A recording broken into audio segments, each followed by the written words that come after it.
कन्हैया जी आए और अपनी अनेकों कविताओं से में से कुछ चुनिंदा मित्रता के ऊपर जो कविताएं हैं सुनाएं। उनके लिए मैं क्या ज्यादा कहूँ, आप सभी जानते हैं कि वो बर्मिंघम शहर में रहते हैं, पेशे से तो डॉक्टर हैं और स्वभाव से कवि। शायद कवि के रूप में वो ज्यादा जाने जाते हैं लंदन और इंग्लैंड के बाहर। और ये काफी ज्यादा समसामयिक, पारिवारिक, सामाजिक, राजनीतिक मसलों पर लिखते रहते हैं। जैसा कि उन्होंने कहा कि फेसबुक पे रोज एक अपनी मुक्तक लिख देते हैं और हम सुबह सुबह पढ़ ही लेते हैं और देखते हैं कि कैसे वो समसामयिक चीजों में सामंजस्य बनाते हुए आगे बढ़ते रहते हैं। ये पिछले 25 सालों से ये अपने मातृभूमि से बाहर हैं, दूर हैं, फिर भी अपने देश की माटी की खुशबू भरकर कविताएं लिखते रहते हैं, कभी गजल, कभी व्यंग। लेकिन हम आज उनको आमंत्रित करेंगे कि वो अपनी मित्रता के ऊपर कुछ चुनिंदा कविताएं सुनाएं। कन्हैया जी, कृपया। धन्यवाद गौतम साहब, आपने मेरे बारे में ज्यादा कह दिया है। मैं इतना इसका मुस्तहक नहीं हूँ, लेकिन आपकी दोस्ती है, ये दोस्ती का दरकार है और दोस्ती की भाषा है कि आपको हमेशा अपने दोस्त में एक अच्छाई दिखाई पड़ती है। बहुत बहुत धन्यवाद आपका। एक कविता मैं जो सुनाऊंगा उसके पहले 2-3 मुक्तक मैं बोलना चाहूँगा कि और एक कविता ही मैं सुनाऊंगा। मुक्तक जो मुझे लगता है कि 3-4 जो मुक्तक है वो ज़्यादा कारगर होगा इस दोस्ती के ऊपर। तो ये देखिए कि अगर आपके पास दोस्ती की दौलत है तो डर नहीं लगता। आपके पास अगर दोस्ती की दौलत है तो डर नहीं लगता। यह वह अंधाधुन कमाई है जिसके ऊपर कर नहीं लगता। बचपन की घुट्टी, आप देखिए कि बचपन में हम लोग आपस में हम लोग की कुट्टियां हो जाती थी और 2 उंगली ऐसे जोड़ के हम लोग दोस्त हो जाते थे। हर घर की बात है ये कि अगर आपके पास दोस्ती की दौलत है तो डर नहीं लगता। यह वो अंधाधुन कमाई है जिसके ऊपर कर नहीं लगता। बचपन की कुट्टी 2 उंगलियां जोड़ते ही सुलझ जाती थी। बचपन की कुट्टी 2 उंगलियां जोड़ते ही सुलझ जाती थी। बड़ों की तरह उन्हें रूठने मनाने में उम्र भर नहीं लगता। उन्हें रूठने मनाने में उम्र भर नहीं लगता। बहुत सही, बहुत सही। पर शायद आजकल तरीका बदल गया है, आजकल कुछ योयो कल्चर भी आ गया है। फ्रेंड्स ऐसे योयो करके भी दोस्त बन जाते हैं। ऐसे भी देखिए, हम हमेशा आपकी बचपन की जो चीजें हैं ना, वो आपको हमेशा अपने यथार्थ से जोड़े रखती है। मैं अपनी कविताओं में हमेशा बचपन को और अपने यौवन को, अपनी चिकित्सा विज्ञान को, सबको चाहता हूँ जोड़ के रखना ताकि कुछ नयापन आ सके इसमें। जो दूसरा मुक्तक वो देख लीजिए कि मत कहना मैं आओ भाव बेचता हूँ। मत कहना कि मैं आओ भाव बेचता हूँ। अच्छे से देख परख कर बर्ताव बेचता हूँ।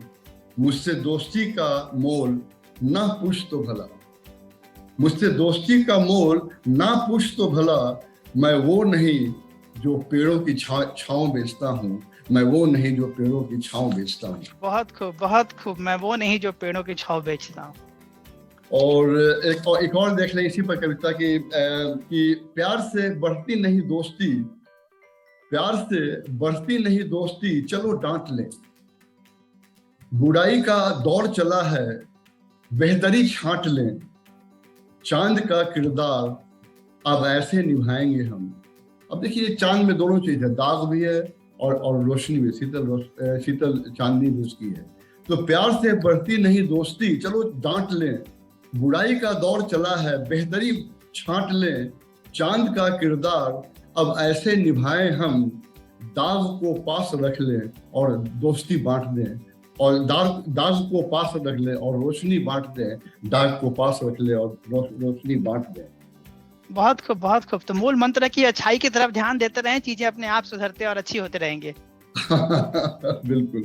और ये जो मेरी एक कविता है, दोस्ती के ऊपर ही है। ये मेरी किताब जिंदगी से ली गई है। ये किताब जो है वो बाइलिंगुअल किताब आई थी 2013 में। इस पर मुझे ईश्वर की कृपा से 2 प्राइज वहाँ हाउस ऑफ लॉर्ड में मिले और जो काउंसिल जनरल में मिले हैं। तो उसी की एक जो कविता है मैं आप लोग से बांट रहा हूँ कि दोस्ती को हर लोगों ने हर तरफ से उसको जोड़ने की कोशिश की है। दोस्ती को हमने पौधे से जोड़ने की कोशिश की है और एक छोटे छोटे बीज से जोड़ने की कोशिश की है कि दोस्ती चने की बीज की तरह है। दोस्ती चने की बीज की तरह है, जिसे स्वार्थ के ऊबर खाबर पहाड़ पर छोड़ दो तो सूख जाएगा। जिसे स्वार्थ के ऊबर खावर पहाड़ पर छोड़ दो तो सूख जाएगा, जल के तल में छोड़ दो तो सड़ जाएगा। उसे विकसित फलदायक पौधा बनाना है तो उसे सौहार्द की धरती पर बो, सद्व्यवहार की नमी, प्रेम की धूप और उदारता की हवा दो, और यह सुनिश्चित करो कि इन तत्वों का अनुपात समुचित और निरंतर बना रहे। इन तत्वों का अनुपात समुचित और निरंतर बना रहे।